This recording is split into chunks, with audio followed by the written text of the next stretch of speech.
아, 언젠가 뵈인 분이 아니십니까? 누구신지 저희를 어디서 봤을까? 부인은 벌써 딱이 한 대쯤 얻어맞았을런지 몰랐으니까요. 내가 왜 뇌빈혈로 쓰러졌다고? 혼자 가봐요. 아, 재미도 없어.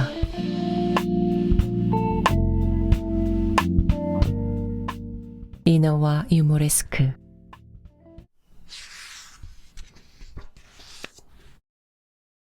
이튿날 아침 부산역에서 내렸을 때 성란은 가벼운 현기증을 느꼈다. 심장이 약한 성란은 잠을 자지 못하면 가슴이 두근거려 마음의 안정을 잃는 적이 많다. 둘이서 이내 택시를 잡아 타고 동네 온천에 도착한 것은 늦조반에 알맞은 9시 조금 전이었다. 청운각 호텔은 이 온천 한복판에 자리를 잡은 2층 양옥이었다. 2층에는 양지바른 베란다가 있고 정원에는 감나무, 이깔나무, 사철나무, 소나무, 노가지나무 등 속이 조그만 연못가를 둘러싸고 있었다. 고기 한 마리 없는 연못에는 새파랗게 이끼 낀 물이 절반쯤 차 있었다. 어서 좀 들어오시오. 어머니는 여전하신가? 안주인은 수선을 떨면서 두 사람을 2층으로 인도하였다. 마담 로즈와 동년배인 두적 칼칼한 모습을 가진 여인이었다.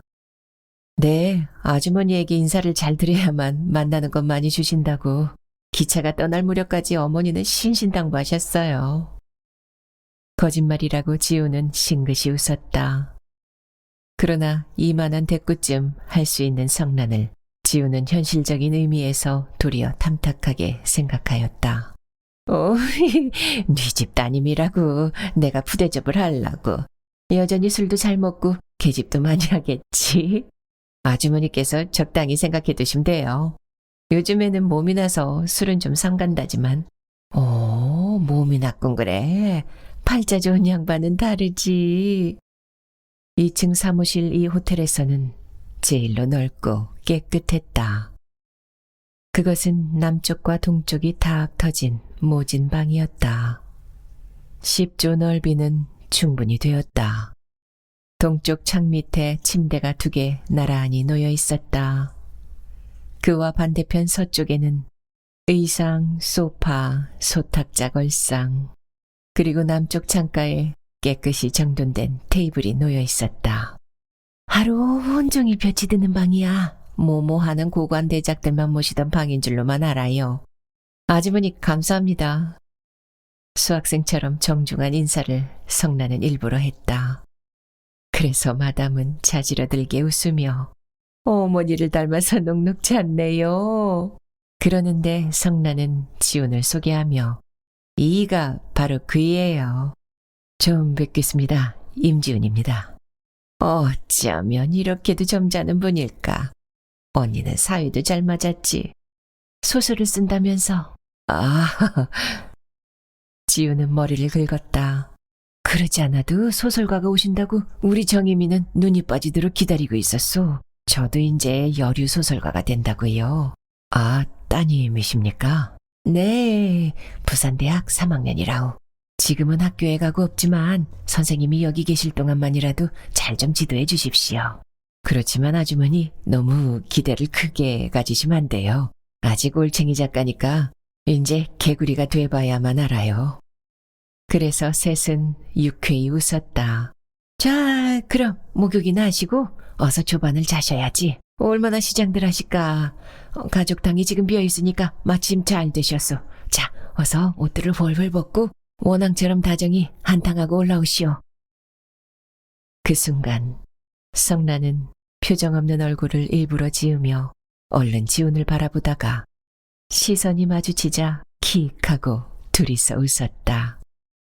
호텔 마담은 성란과 지훈이가 마주 쳐다보며 쿡쿡 웃는 양을 보더니만 웃기들은 그래서 신혼여행이 좋다는 거고 가족탕이 새가 나는 건데 처음엔 좀 서먹서먹 할는지 모르지만 한두 번 드나들어보면 싫어요 아주머니.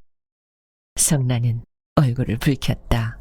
왜 부끄러워서? 아주머니는 누굴 아담과 입은 줄 아시나 봐. 그게 무슨 소린지는 모르지만 정말로 그렇다면 따로따로 들어갈 수밖에 없지. 그렇지만 이 다음에 후회는 하지 말아요. 가족탕에도 못 들어가 본 신혼여행을 후회할 시기가 꼭 올 테니까 말이야. 어쨌든 시장할 테니까 빨리 들어갔다 나와서 식당으로 내려와요. 아, 이건 갖고 내려가세요. 어머니가 보낸 선물이에요. 성란은 보스턴백에서 고급 과자 2상자를 꺼내 마담에게 주었다. 아이고, 언니도 인사성도 밝지. 마담은 선물을 받아주며 조반을 먹고 내려와서 놀아요. 심심할 리도 없겠지만. 네.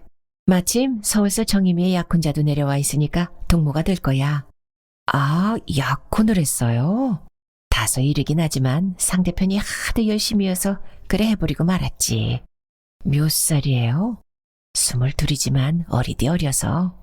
그렇지만 여자란 손이 빨리 무렵에 집어치워야지 어물어물하다가 홍기를 놓쳐버리는 날에는 구워도 못 먹고. 아주머니도 누가 뭐 생선인가요? 구워 먹고 지져 먹고. 오, 명랑한 웃음을 남겨놓고 마담은 내려갔다. 어딘가 우리 어머니와 비슷한 데가 있어요. 어쨌든 유탁한 분이야. 자, 먼저 당에 들어가요. 지우는 저고리를 벗어 걸면서 그동안에 내 살림살이를 멋지게 차려놓을 테니까. 그러면서 우선 트렁크를 열고 성란의 노란 줄과 검은 줄이 쭉쭉 뻗친 파자마를 꺼내 소파 위에 던져주었다. 싫어. 난 나중에 들어갈 테야. 여기는 호텔이니까 서양식을 본따서 여존 남비의 의의를 차려야 하는 거야. 부인, 자, 어서.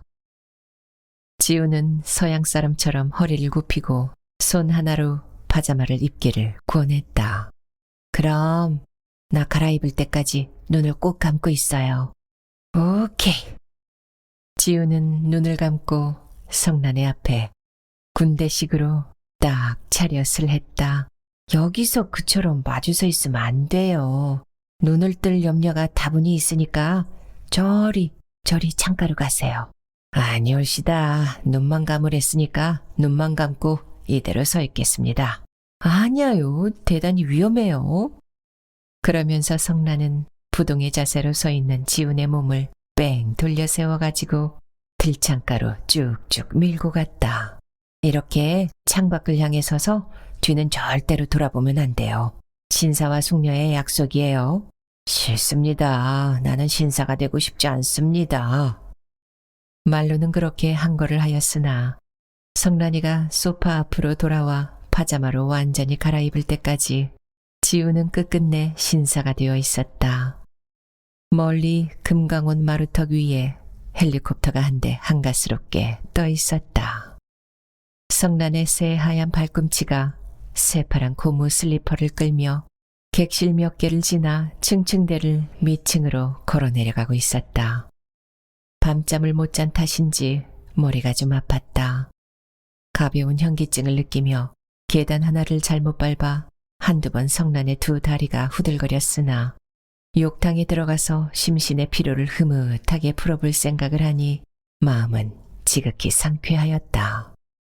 객 하나가 젖은 타월을 들고 성란을 힐끔힐끔 쳐다보면서 층계를 올라오는 것과 마주쳤다. 조용한 온천장의 늦은 아침녘이었다. 미층으로 내려서니 바이올린 소리는 좀 더 분명히 들려왔다. 복도가 세 갈래로 나눠져 있어서 마담의 방이 어느 쪽에 붙어 있는지 성란은 모른다. 마담을 만나 성란은 뇌신 한 봉을 사다 달랠 셈으로 저 주인 아주머니는 어느 방에 계시죠? 하고 오른편 쪽 식당을 나서는 보이에게 성란은 물었다. 아, 저기 마주 보이는 방 바로 옆입니다. 성란은 가리켜주는 대로 마담의 방으로 걸어갔다. 그것은 바이올린 소리가 흘러나오는 바로 옆방이었다. 아주머니 계셔요? 방문 밖에서 성란은 노크를 했다. 그랬더니 옆방에서 들리던 바이올린 소리가 얼른 멈추며 이윽고 문이 안으로부터 열려졌다. 이 두 방은 안에서 미닫이를 통하여 서로 연결되어 있었던 것이다. 누굴 찾으십니까?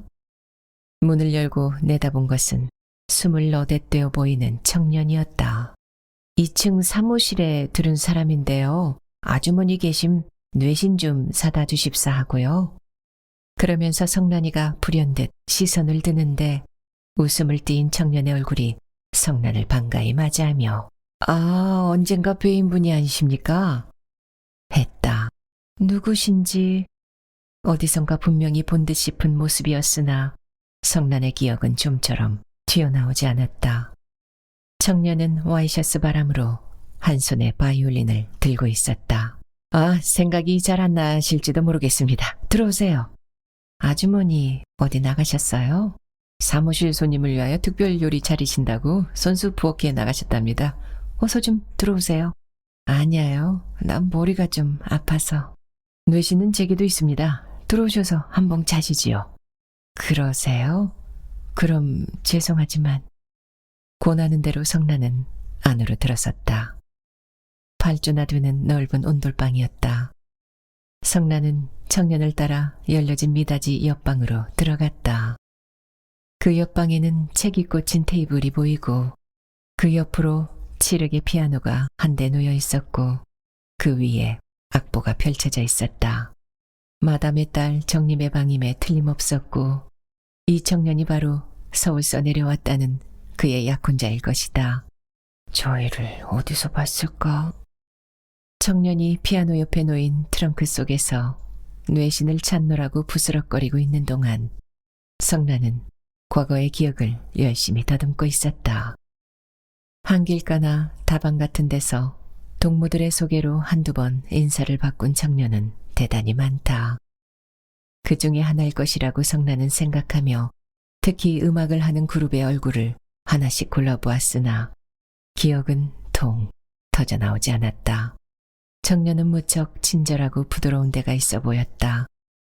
늠름한 얼굴에 미소를 지으며 손수 유리컵에다 물을 따라 가지고 내려와서 뇌신을 고냈다. 감사합니다.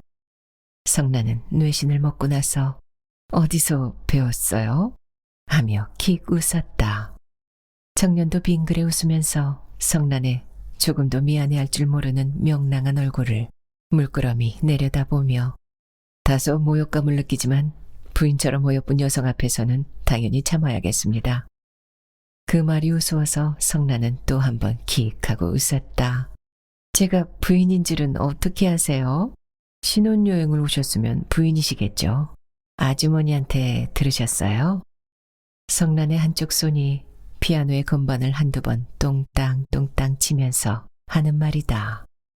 그러나 청년은 거기 대한 대답이 없이 성난의 얼굴을 쏘는 듯한 눈동자로 바라보며 사람이 예쁘다는 건 좋은 일이에요. 했다. 밑도 끝도 없는 말이다. 무슨 말이에요? 건반에서 성난은 시선을 들었다. 부인이 만일 예쁘게 생기지 않았던들 부인은 벌써 따귀 한 대쯤 얻어맞았을런지 몰랐으니까요. 따귀를요? 누구한테 말이에요? 저한테. 어마? 성난은 눈이 둥그레지며 내가 왜 따귀를 얻어맞아요? 그러나 청년은 싱글싱글 웃고만 섰다가 부인 피아노 치세요? 자기 대답은 없이 나도 대답 안 할 테야요.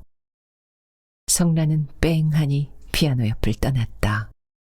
피아노 옆을 떠나 획 얼굴을 돌리는데 테이블 위에 세워놓은 여자의 사진틀 하나가 시야에 뛰어들었다. 아직 소녀의 티를 채 벗지 못한 모습이었으나 애련하게 고운 보드라운 정취가 풍기는 얼굴이었다. 이것이 이 청년의 약혼자라고 생각하는 순간 성난은 갑자기 이 유물을 질투를 가볍게 느끼며 흥! 하고 코웃음을 쳤다. 왜 비웃습니까? 부인보다 예쁘지 못해서 그러십니까? 청년의 얼굴은 언제 보나 싱글싱글 웃고만 있었다.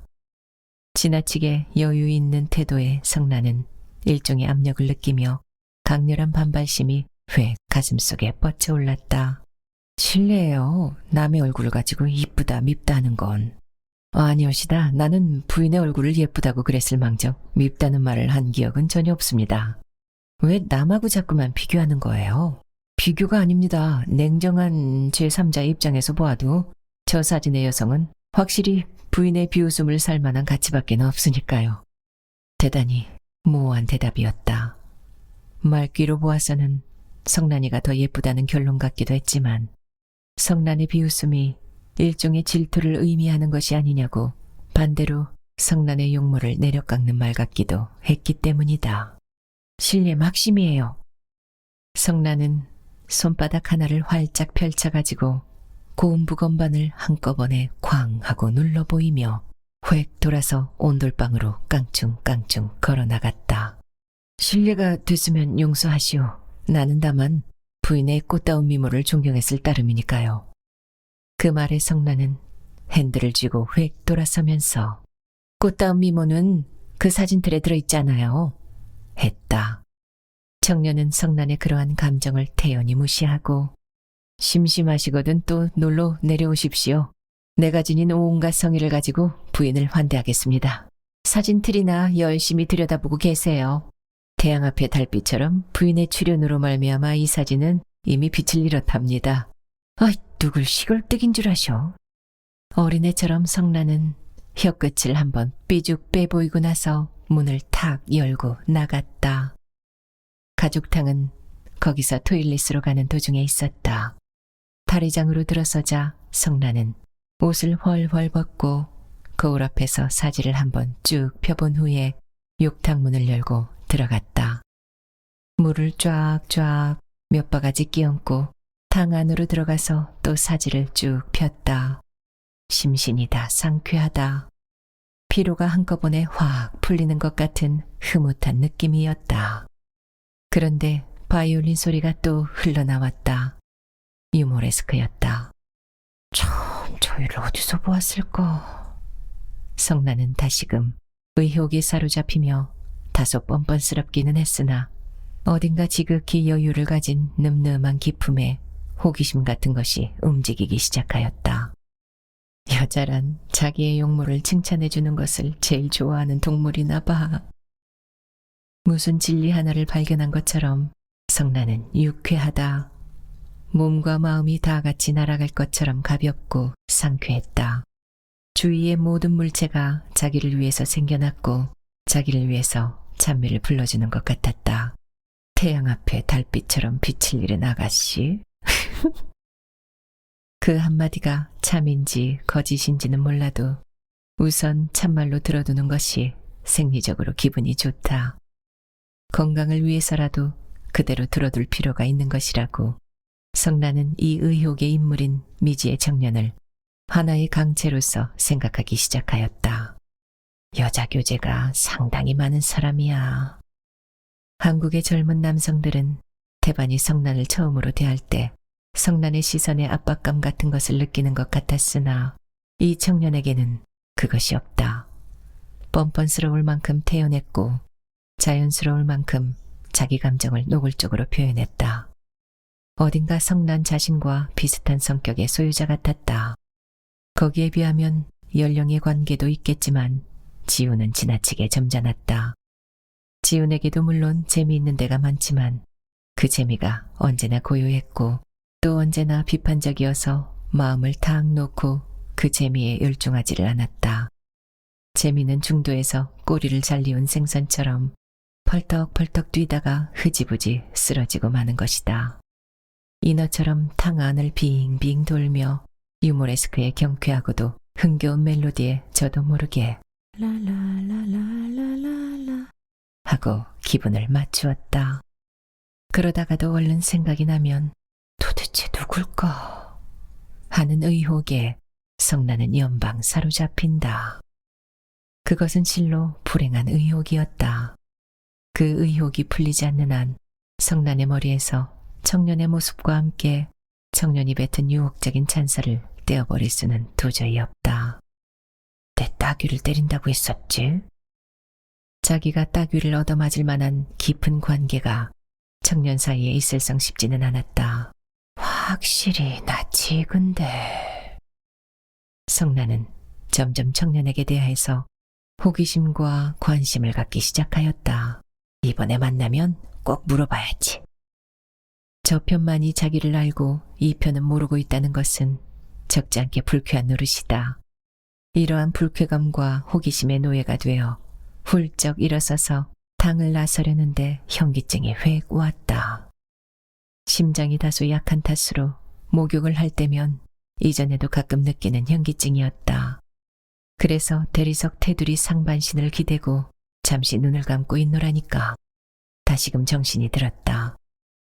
성나는 다소 공포를 느끼면서 얼른 탕 밖으로 나와 찬물을 획획 끼얹으며 비누질을 시작하였다. 초야. 어린애처럼 야옹을 하며 발가우리한 혀끝을 익살맞게 쭉 내보이고 바람처럼 획 사라진 성난의 도발적인 귀여운 모습을 유모레스크를 켜는 동안 청년은 쭉 생각하고 있었다. 바이올린의 서정적인 감미로운 멜로디가 욕탕에 들어앉은 신혼부인의 감정을 화려하게 수놓아 줄 것을 청년은 계산하고 있었다. 그래서 센티멘털한 곡을 일부러 피하고 성난의 개방적인 명랑한 기질에 어울릴 경쾌한 유모레스크를 청년은 택했다. 청년은 성난이가 욕탕에서 나올 무렵쯤 해서 바이올린을 던지고 침대 위에 걸려있는 거울 앞으로 갔다. 머리에다 매끈하게 빗질을 하고 정이미의 화장품을 꺼내서 로션을 얼굴에 문질렀다. 그리고는 문을 열고 복도를 나섰다. 성난이가 2층으로 훌쩍 올라가 버리기 전에 복도에서라도 한 번 더 만나보고 싶었다. 청년은 토일릿으로 걸어가면서 다리장 안을 힐끔 들여다보았다. 파자마를 다 입고 난 성난의 뒷모습이 거울 앞에서 머리 손질을 하고 서 있었다. 토일릿 대리석 대돌 위에서 들창 밖으로 푸른 하늘을 쳐다보고 서 있는데 등 뒤 다리장에서 무엇이 쓰러지는 것 같은 소리가 쿵 하고 들려왔다. 청년은 이윽고 토일릿을 나서서 자기 방으로 걸어가면서 다리장 안을 후딱 들여다보다가 어? 하고 외쳤다. 성난이가 채경 앞에 쓰러져 있었다. 결혼식 때문에 며칠 밤을 고단히 지냈고 어젯밤은 기차에서 뜬 눈으로 세운 성난의 강인하지 못한 체질이 마침내 말썽을 일으킨 것이었다. 청년은 뛰어들어가서 성난을 안아 일으켰다. 얼굴이 종이장처럼 새하얗게 핏기를 잃고 있었다. 부인, 정신 차리시오. 어깨를 흔들어 보았으나 성난은 대답이 없다. 뇌빈혈이다. 청년은 휙 성난을 안고 일어섰다. 복도로 나와 자기 방으로 들어가서 침대 위에 눕혔다. 그리고 장모인 마담을 부르려고 일단 문을 열었다가 무엇을 생각했는지 다시 쾅 닫아버리고 말았다. 청년은 다시 침대 앞으로 걸어와서 성난의 창백한 얼굴을 물끄러미 들여다보았다. 창백하기는 했으나 탕에서 갓 나온 성난의 피부가 반들반들 윤이 들고 있었다. 부인이라기에는 너무도 젊은 신선한 얼굴 모습이었다. 청년은 문득 손을 뻗쳐 성난에 다소 물기가 있는 흑칠의 머리털을 덤썩 어루만져 보았다. 그 순간 지남철에 끌리는 쇠붙이 모양 청년의 얼굴이 휙 성난의 말 잃은 입술을 덮어버렸다. 성난의 한쪽 손이 조금 움직였다. 청년은 얼른 입술을 떼고 허리를 폈다. 그리고는 문을 열고 주방을 향하여 소리를 쳤다. 어머니, 빨리 좀 들어오세요. 위스키 한 잔만 따라가지고 사무실 손님이 뇌빈혈로. 그러는데 성난이가 후 하고 긴 한숨을 내뿜으며 후딱 눈을 떴다. 아, 정신을 차렸습니까? 청년은 걸상을 끌어다 침대 옆에 걸터 앉으며 부드러운 표정을 지었다. 성난의 얼굴에 차차 생기가 돌기 시작하였다. 몽롱한 눈동자로 천장을 멍하니 쳐다보다가 문득 시선을 돌리며 여기가 어디예요? 했다. 정신을 차리셔서 다행입니다. 다리장에서 정신을 잃고 쓰러져 있었습니다. 어머나. 그때야 성난은 자기가 다리장 거울 앞에서 눈앞이 갑자기 픽 돌던 기억이 새로 피었다. 마담이 위스키 한 잔을 따라가지고 허둥지둥 뛰어들어온 것은 바로 그때였다. 마담도 설명을 듣고 깜짝 놀라며 위스키를 권했다. 성난은 권하는 대로 양미를 찌뿌리며 절반쯤 마시고 나는데 젊은 보이의 뒤를 따라 지훈이가 뛰쳐들어왔다. 뇌빈혈로 쓰러졌다고? 어디 다친 데는 없어? 지훈의 허겁진 모양을 바라보며 이제 괜찮아요. 성란은 반드시 웃어 보이며 침대 위에 일어나 앉았다. 아이, 남의 귀한 딸을 맡았다가 큰일 날 뻔했네요. 피곤했던 몸 밤에 잠을 못 잔 탓이야. 마담의 설명으로 지훈도 사정을 알았다. 그래서 청년을 향하여 먼저 인사를 하였다. 수고를 끼쳐서 죄송합니다. 임지훈입니다. 박준모라고 부릅니다. 다행히 제가 지나가다가. 그러면서 박준모 청년도 정중한 인사를 하였다. 우리 사위예요. 아직 학생이지만 이제 졸업을 하고는 미국 유학을 갑니다. 마담은 사위를 자랑하였다. 그리고 임 선생은 소설을 쓰시는 분이야. 어머니의 소개가 없어도 벌써 다 알고 있습니다. 정림이가 그랬었겠지. 정림이가 돌아오면 무척 기뻐할 텐데. 정림이는 소위 문학소녀랍니다. 시나 소설을 쓰는 사람만 보면 그것이 애꼬는이나 절름발이라도 금시 좋아지는 그런 종류의 미인이죠. 임 선생 많은 지도가 계시기 바랍니다. 그러면서 박준모는 겁신하고 머리를 숙여 보였다. 참으로 실례막심한 말이라고 지훈은 불쾌하기 짝이 없었다. 자기의 약혼자와 소설가 임지훈을 한꺼번에 통틀어서 경멸하는 언사임에 틀림없었다. 대학은 무슨 과죠? 지훈은 불쾌감을 꾹 참으면서 물었다. 정치과입니다. 처음엔 음악과를 할까도 생각해봤지만요. 우리 한국에서 음악을 전공하다가는 창자에 거미줄이 있을 것만 같아서 그만두었습니다. 마디마디가 불쾌한 수작뿐이었다. 이 학생에게도 남과 같은 신경이 있는지가 의문이었다. 남이야 불쾌하건 어쨌든 간에 자기의 말만 씨부리면 그만이었다. 그래서 저는 장래에 외교관으로 나설까 합니다. 그 방면에는 다분히 소질을 가지고 있다고 내 친구들도 모두 인정해 주지요. 참으로 유치하고도 껍진한 청년이라고 그런 종류의 타입을 하나 자기 주위에서 발견한 것은 지훈은 한 사람의 작가 정신을 가지고 내심 기뻐하였다. 인간적으로는 침을 뱉어주고 싶은 존재였으나 성격이나 인생관을 탐구하는 좋은 재료가 된 것만 같아서 맞장구를 쳐주었다. 친구들이 그것을 인정해 주었으니까 그 방면에는 틀림없이 성공할 것입니다. 많이 노력하시오. 그러는데 박준모 청년은 힐끔 성난을 바라보면서 참 부인께서도 정치 외교를 전공하신다죠? 했다. 그건 다 어떻게 아세요? 다 알고 있답니다. 박준모는 그저 빙글빙글 웃기만 했다. 참으로 수수께끼의 사나이였다. 조반을 먹고 한잠 늘어지게 자고 난 성란은 아침보다 기분이 대단히 명랑해졌다. 수일 동안의 피로가 확 풀리어 나간 것 같은 상쾌한 오후였다. 성란이가 자는 동안 지우는 방을 적당히 정리해 놓았다. 옷은 모조리 양복장에 넣고 책 몇 권만 테이블 위에다 정돈해 놓았다. 손수 방 안에 비질도 했다. 그리고는 베란다로 나가서 금강원 계곡을 바라보면서 담배를 피웠다. 그동안 바이올린 소리가 한두 차례 가늘게 들려왔다. 성란이가 눈을 뜬 것은 오후 3시경이었다. 둘이는 소파에 걸터 앉아서 차를 마시고 포옹을 했다. 5시 조금 전에 박준모가 올라왔다. 오늘 밤 정림이가 마침 부산 시내에서 댄스 파티가 열리어 못 나온다는 것이었다. 그래 임 선생 네 분이 오셨다고 했더니 두 분을 꼭 모시고 오라는 겁니다. 가보시지요. 지훈이가 거절을 했더니 그럼 임 선생님은 원고나 쓰시고 부인, 저와 같이 가보십시다. 아주 재미있는 파티랍니다. 더구나 임 선생 부인이라면 대환영을 할 테니까 체격이나 몸매를 보면 부인의 춤은 시골뜨기들을 깜짝 놀라게 할 것이 분명하죠. 자, 어서 가십시다. 지훈이가 또 거절을 했다. 아니, 임 선생대로 하는 말이 아니고 부인에게 하는 말입니다. 추근추근하기가 짝이 없다. 이 청년도 된장에 깍두기를 먹고 자랐느냐고 지우는 불끈 화가 치밀어.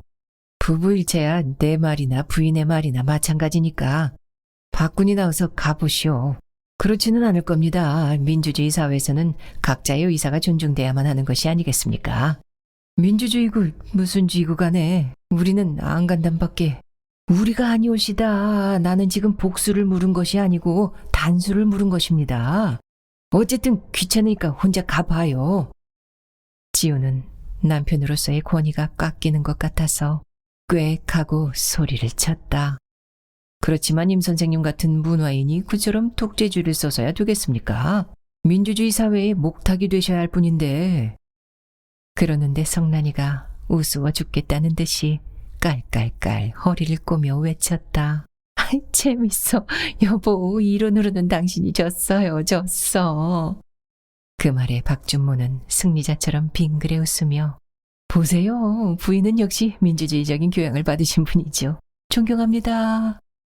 박준모 청년은 머리를 한번 숙여 보였다. 남편으로서의 체면과 예술가적인 자존심이 획 하고 머리를 들었으나 그러나 지우는 논리의 궁핍을 느끼고 표정만 푸르럭거렸다.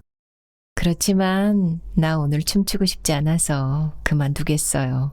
혼자 가보세요. 아, 정이 그러시다면 하는 수 없습니다. 부인네들의 의사를 존중하는 것이 현대인의 교양이니까요. 그럼 두 분의 신혼 초야를 마음으로 축복하면서 물러가겠습니다. 그러면서 박준모 청년은 천천히 밖으로 사라졌다. 그 지극히 여유를 가진 청년의 뒷모습이 지훈의 눈에는 한 덩어리의 분유처럼 더럽게 비치었다. 그날 밤 지훈은 쭉 기분을 상하고 있었다. 그처럼 껍진한 청년에게 정신을 잃은 성난의 몸뚱아리가 탈의장에서부터 침대 위까지 운반되어 갔다는 사실이 그지없이 불쾌했다. 더구나 신혼 초야인 줄을 뻔히 알고 있으면서도 기어코 성난을 파티로 끌어내려는 그 몰상식과 무신경이 지훈이와 같은 가냘픈 신경의 소유자에게는 불쾌하기보다도 일종의 위협감을 느끼게 하였다. 게다가 성난은 또 성난대로 한 사람의 아내라는 관념은 전혀 무시하고 지나치게 공평한 판단을 내리면서 깔깔대고 웃고 있었다. 확실히 이론으로서는 지훈이가 졌다. 그러나 성난이가 조금만 더 남편의 기분을 존중하고 가정에 대하여 성의를 가졌다면 그러한 형식 논리에 흥미를 느끼고 깔깔대지는 않았을 것이다. 그러나 또 한 번 돌이켜 생각하면 그것이 성난의 성격이라고 지훈은 자기의 연륜을 계산하며 나이 어린 신부를 이해하고자 노력하는 것이다. 재미도 없어. 위스키 티를 마시며 혼잣말처럼 중얼거렸다. 지훈은 제 손으로 위스키를 따라 석 잔이나 꿀꺽꿀꺽 마시며 성난의 얼굴을 덤덤히 바라보다가 성난, 네? 나는 민주주의라는 것이 갑자기 싫어졌어. 무슨 말인데? 민주주의가 부부의 의사를 각기 존중하는 건 좋지만 그것 때문에 가정의 성실한 분위기가 파괴당한다면 그런 민주주의는 내게는 불필요해. 아까 그 학생의 이야기? 성난은 비로소 지훈의 침울해진 원인을 발견하고 킥킥하고 한번 웃고 나서 인제 보니 어린애 같은 데가 있어요. 아이 정말 귀엽네요. 했다. 지훈은 웃었다. 연령의 위치가 순식간에 바뀌어지며 성난은 어린이 되고 지훈은 어린애가 되어버렸다. 그렇지만 이론적으로는 그 학생의 말이 옳지 않아요? 지훈은 다시금 서글퍼졌다. 이론적으로 옳을런지 모르지만 그것은 성난의 입으로 강조할 필요는 없다는 말이오. 왜요? 옳은 건 옳고 그른 건 그럴 수밖에. 위스키 잔을 내려놓고 지훈은 휙 몸을 일으켰다. 나는 지금 이론을 말하고 있는 것이 아니오. 부부 생활에 필요한 것은 이론적이기보다도 애정과 이해일 것이오. 권위와 의무를 내세우기 전에 상대편의 입장을 다사롭게 이해하려는 노력이 필요하다는 말이오. 지훈은 존칭을 썼다. 감정의 거리가 생긴 증거였다. 성난은 대답을 않고 지훈의 얼굴을 비둘기처럼 말똥말똥 쳐다만 보다가 이해는 이해고 이론은 이론이야만 하잖아요. 그 학생의 말이 옳긴 옳지만 제가 선생님을 이해했기 때문에 거절한 것이 아니에요. 성란이도 그처럼 서먹서먹하다던 선생님을 마침내 썼다. 내 입장을 이해하지 않았더라면 따라 나설는지 몰랐다는 말이고, 선생님은 댄스에는 흥미가 없으니까 그러시지만, 그러면서 성란은 갑자기 풀기를 잃고 고개를 수그리었다. 눈물이 핑 돌며 성란의 감정은 차차 서글퍼지는 것이다. 오랫동안 고개를 숙이고 있던 성란은 이윽고 눈물 한 방울이 눈꼬리에 달랑달랑 메어달린 쓸쓸한 얼굴을 들며 선생님 하고 조용히 불렀다. 선생님, 제가 모르는 것이 있음 화내지 말고 가르쳐 주셔요. 그 조용한 한마디가 뭉클하고 지훈의 감정을 순수하게 쳤다. 작가 임지훈이 인간에게 바라고 있는 것은 이론의 투쟁이 아니고 감정의 조화였다. 그리고 지금 뜻밖에도 성란의 입으로부터 감정의 조화를 조용히 제시해왔다는 사실은 성란의 성장을 의미하는 하나의 단계 같아서 지훈은 무한히 기뻤다. 일단은 멀어졌던 감정이었다. 그 감정이 다시금 가까워지며 그것이 또 다시 비약을 하여 하나의 절실한 애정으로 변모를 하는 순간 지훈은 성란의 등 뒤로 휙 돌아서서 성란의 두 어깨를 힘껏 품으며 성란, 내가 화낸 거 용서해요. 그 말에 성란은 얼굴을 돌려 지훈을 쓸쓸히 쳐다보며 제가 아마도 잘못했나 봐요. 선생님보다 나이가 어리니까 잘못되는 점이 많을 거예요. 그때는 화를 내지 말고 조용히 타일러 주세요.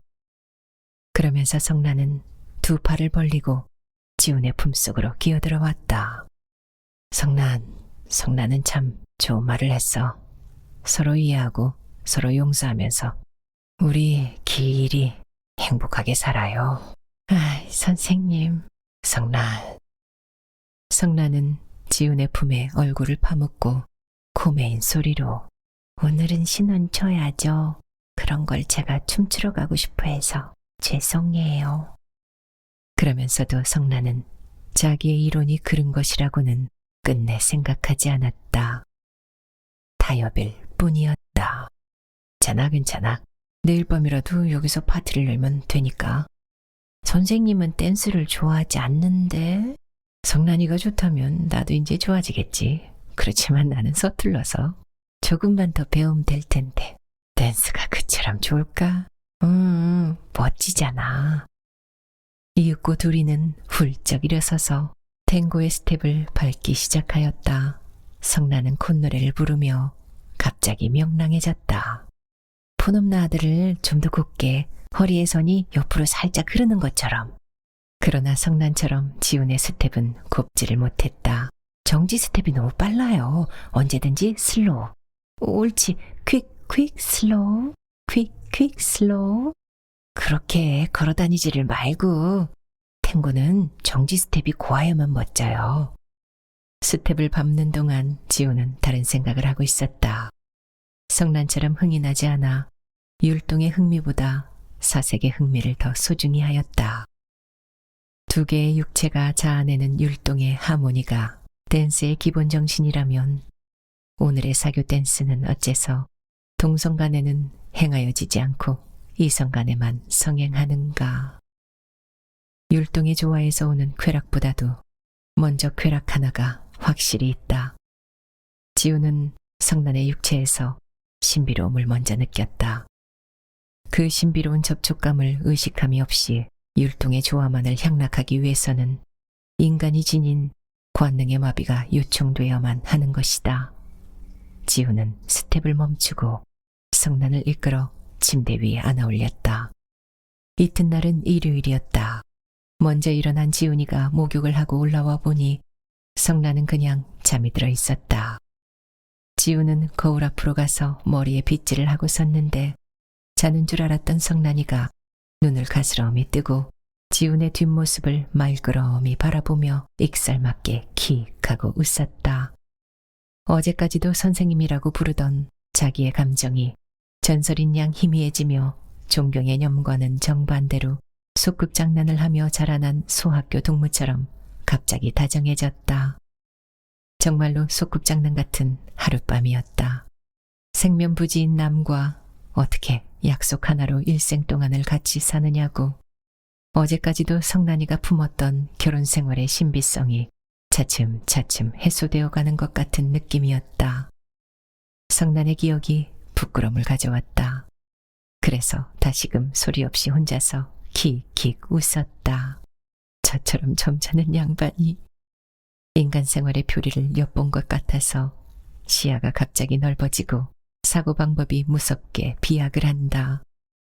성난이 또래의 세계에서는 사랑이라든가 애정이라든가 한낱 관념적인 감미로움의 경지를 벗어나지 못하고 있었던 것이다. 동료들의 눈에는 연애 박사와도 같이 비쳤던 성난의 세계도 결국에 있어서는 한낱 안개 속의 인생이요 지식이었다. 그러던 것이 마침내 안개의 베일이 벗겨지면서 애정의 궁극적인 정체를 발견하고 성난은 새삼스럽게 놀랐다.